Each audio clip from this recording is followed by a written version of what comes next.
Even the best villains have their own enemies, and in this episode we learn who Two-Face's worst enemy is. We're talking about Second Chance right now.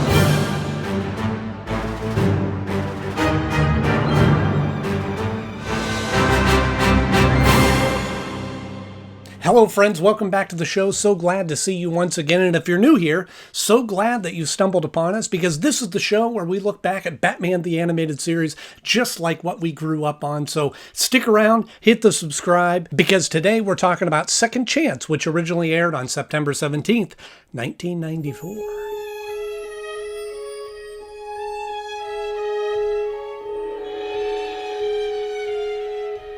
Two-Face is a really in-depth, complex character, and there's just so much depth to a villain like this. His introductory self-titled episode, Two-Face, still holds a place in my top 10 episodes because of that depth that they add to the character, and this episode really just kind of builds on it. We learn more about the friendship and the depth of the friendship between Bruce and Harvey, and we kind of use that to parallel some things with Robin, and we're going to talk all about that right after our 60-second rundown of the episode. Here we go. Batman and Robin look on as they bring in Two-Face into the hospital because through psychology they've been able to suppress his big bad Harv personality, and now they're going to do some cosmetic surgery to remove his Two-Face half, and as they get started on the surgery, somebody breaks in and kidnaps him and takes him away. And so Batman and Robin go in to try to stop this, and it ensues into this high-speed chase, and Batman follows one vehicle, Robin follows another. Batman turns up that Two-Face isn't in the vehicle that he was following, and Robin turns up where he isn't able to get the vehicle at all. So they regroup and they go, oh, there's two people that this has got to be about, and it's either Thorn or Penguin. Robin goes after Thorn and questions him and finds out that it wasn't him after he gets captured. And then Batman follows up with Penguin, who's still in Arkham, to find out that it wasn't Penguin either. They rejoin up and they go, oh, there's only one person left, and it's Two-Face's worst enemy, and that is himself. And they go to a warehouse where he's at, and Batman says, I'm going to take this alone. And so Two-Face is flipping a coin and says, oh, I'm going to decide your fate. And the coin keeps laying on its end. And as it's doing that, he goes, oh, this is crazy. And Batman gets the upper hand and attacks him. And he's about ready to fall off the building. And he's hanging on. He goes, you got to let go of the coin. It's a fake coin. I put it in there. Meanwhile, a couple of thugs come up, and Batman is saved by Robin when he swoops in. And Batman saves Two-Face. And they go back and they find out that Bruce Wayne is always there for Harvey. Oh, I felt really good about that one. Maybe I could take a second chance. I don't know. We can only hope. We've seen a lot of different sides of Two-Face, both in his origin, where he was struggling to become Two-Face and losing his fiance and losing his Harvey side. And then we saw him as just a really great thug, just as a formidable gangster doing villainy things. This episode comes around, and I think we tap back into a little bit of the roots of Two-Face, and these are the kind of episodes that I enjoy. It's kind of a smaller story. It kind of focuses on the relationship both between Bruce Wayne and Harvey Dent, but also kind of parallels the relationship between Batman and Robin. And I think those parallels, those two sides, if you will, is really clever in the writing of this episode. Bruce. Good old Bruce. Always there. You never give up on me. Right off in the beginning, we see a softer side of Batman as he's watching his friend Harvey Dent being wheeled into this hospital.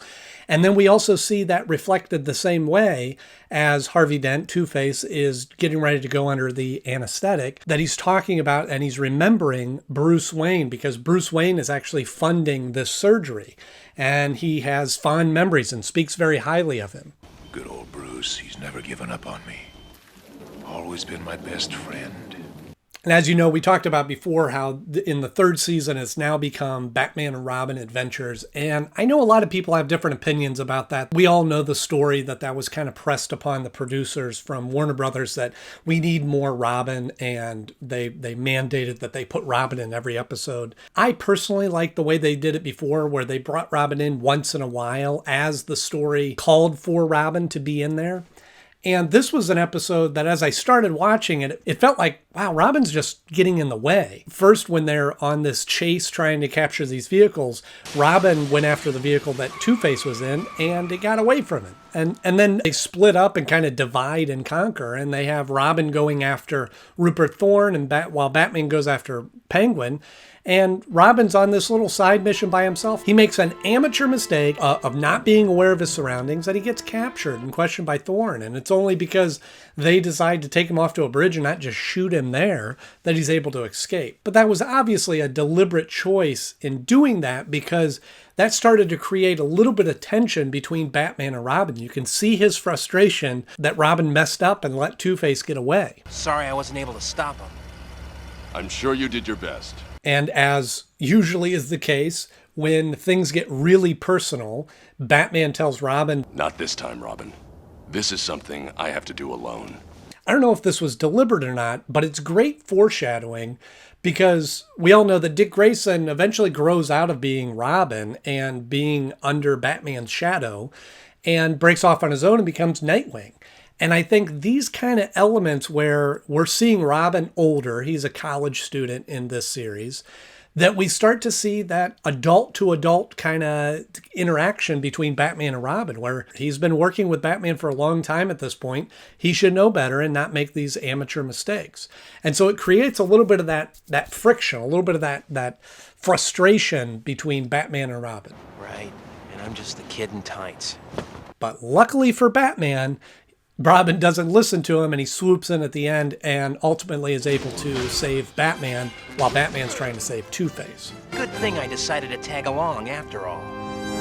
And that final confrontation, if you can call it that final meeting of Batman and Two-Face, it's a great look at the duality and the struggle between internally between Two-Face and Harvey. You can see Harvey trying to break through and trust Batman, but Two-Face, the Two-Face personality, being able to get the best of him and trying to pull him away from that. Batman, help me! Never! Harvey! And that's something that we sometimes get away from in the episodes that feature Two-Face as the villain, is we just see the bad guy. And I like that this episode kind of brings that back around, and we get to see they're this dual personalities. They're both living equally inside of his body and fighting for dominance. And we see that very clearly in this, and especially in the theme of this, that we learn that Two-Face is his own worst enemy. You hated Harvey Dent and would do anything to destroy him. Why not? He was gonna destroy me. And I always like these episodes that wrap up and show Batman as a human. We get to see the reason why Batman's not just Batman. And I think there's so many similarities between Batman and Two-Face. Obviously, they both have kind of dual identities. But I love episodes like this that are able to show the human side of Batman. Yes, he's the Dark Knight, and he's vengeance, and he works by driving fear into his enemies. But there's a very human side, and I think that it would be very easy to be tarnished and hardened and angry at everybody, and he's seen the evil that Two-Face has done so many times. But the Bruce Wayne side of him, the human side of him, is still really good friends with Harvey and still sees the good in Harvey no matter what. And we get to see that parallel between Dick Grayson and Bruce Wayne as well. He's right. You're always there for him. Yes, just like you're always there for me. Hey, what are friends for? So when it comes time to rank this episode, I really enjoy this episode, and I enjoyed it when I was a kid.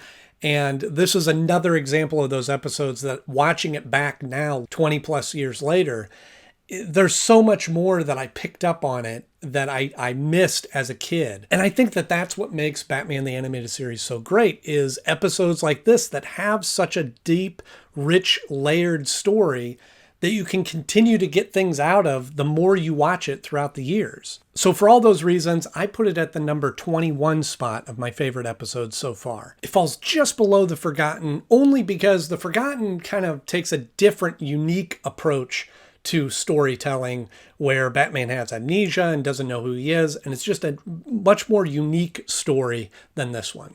And honestly, it only had the leverage to beat out Dreams in Darkness because, interesting of a story as that episode is, it's still a Scarecrow episode. Man, talk about malpractice.